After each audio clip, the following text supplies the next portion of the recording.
नमस्कार बंधुरा आज के आमी बानाते चलेছি এই জ্যান্ত জ্যান্ত শিং মাছ দিয়ে ফুলকপি পাতলা জিরে দিয়ে ঝোল করব। তো শিং মাছটা আমি কেটে নেব, জ্যান্ত শিং মাছ লাপাচ্ছে, একে নুন দেব,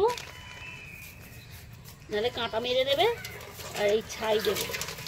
এতে মাছটা মরে গেছে, এবার এই কাঁটা মেন কাঁটাটা কেটে দেব, এইটাই কাঁটা।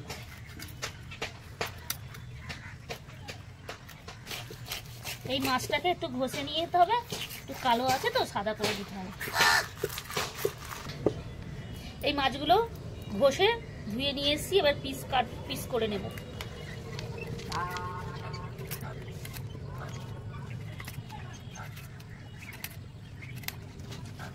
পিস করা হয়ে গেল, এবার একটু ধুয়ে নেব। ধুয়ে পিস করা হয়ে গেছে, এবার নুন মাখিয়ে দেবো আর হলুদ মাখিয়ে দেবো। 15 মিনিট মাখাবার পরে তারপর ভাজবো, রান্নার পরে চলে আসবে। হলুদ মাখানো হয়ে গেল।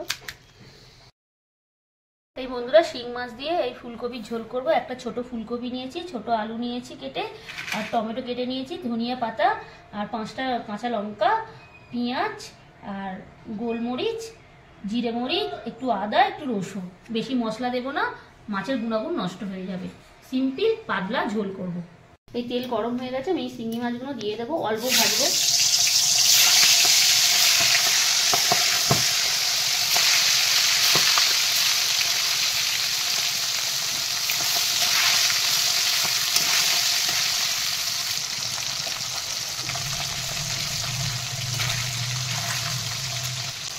এই আমার মাছগুলো ভাজা হয়ে গেছে, শিঙি মাছ বেশি লাল করে ভাজলাম না।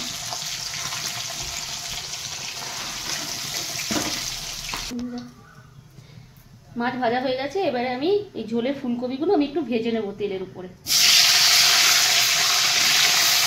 পরিমাণ মতো নুন দিয়ে দেবো ভাজার জন্য, পরিমাণ মতো মরিচ দেবো,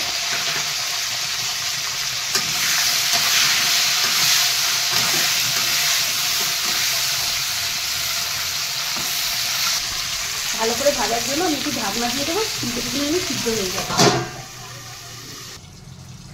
ঢাকনা তুলবো, একবার উল্টে দিয়েছিলাম। আমার কপিটা ভাজা রেডি হয়ে গেছে, আমি তুলে নেবো। মাছের ঝোলের কপি ভেজে রান্না করলে টেস্টি ভালো হয়, খালি একটা গন্ধ থাকে না কপি।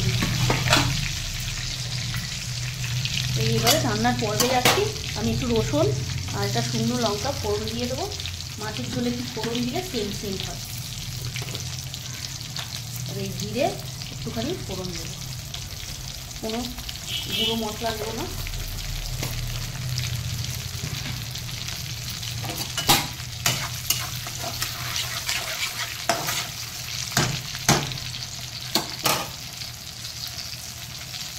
পেঁয়াজ দিয়ে দেবো, কাঁচা লঙ্কা,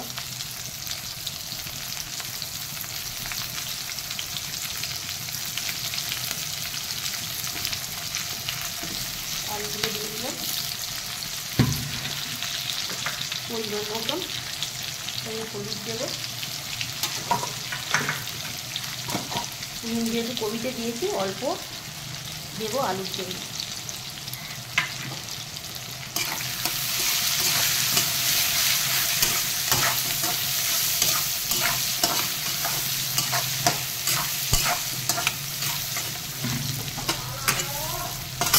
টমেটোগুলো তুলে দেবো।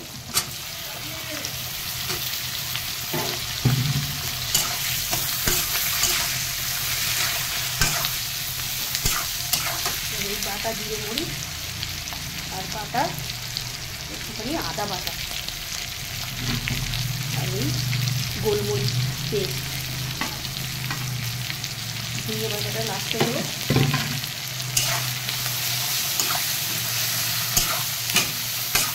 মাছের ঝোলে মশলা বেশিক্ষণ কষাতে হয় না, মশলার গন্ধ ছেড়ে গেলেই জল দিয়ে দিতে হয়।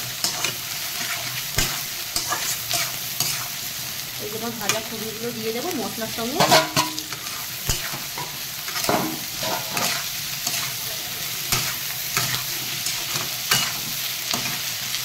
একটুখানি ঢাকনা দিয়ে দেবো, মশলাটা অ্যাডজাস্ট করবো সঙ্গে। ঢাকনাটা খুলবো।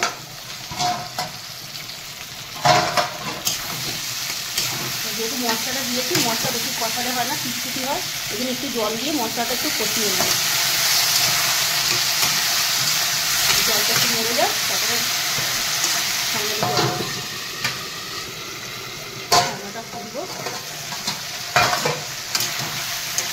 মশলা থেকে পুরো জল তেল ছেড়ে গেছে, এবারে আমি জল ঢেলে দেবো। ঢাকনা দিয়ে দেবো, 5 মিনিট পরে ফিরে আসছি। 5 মিনিট হয়ে গেছে, আমি এবার ঢাকনাটা খুলবো।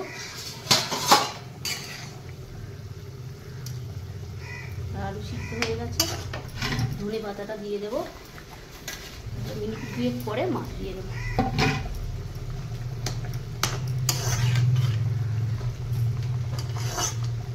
ঢাকনাটা দিয়ে দিই, ঢাকনাটা খুলবো। ঝোল কমপ্লিট হয়ে গেছে, আমি মাছগুলো দিয়ে দেবো।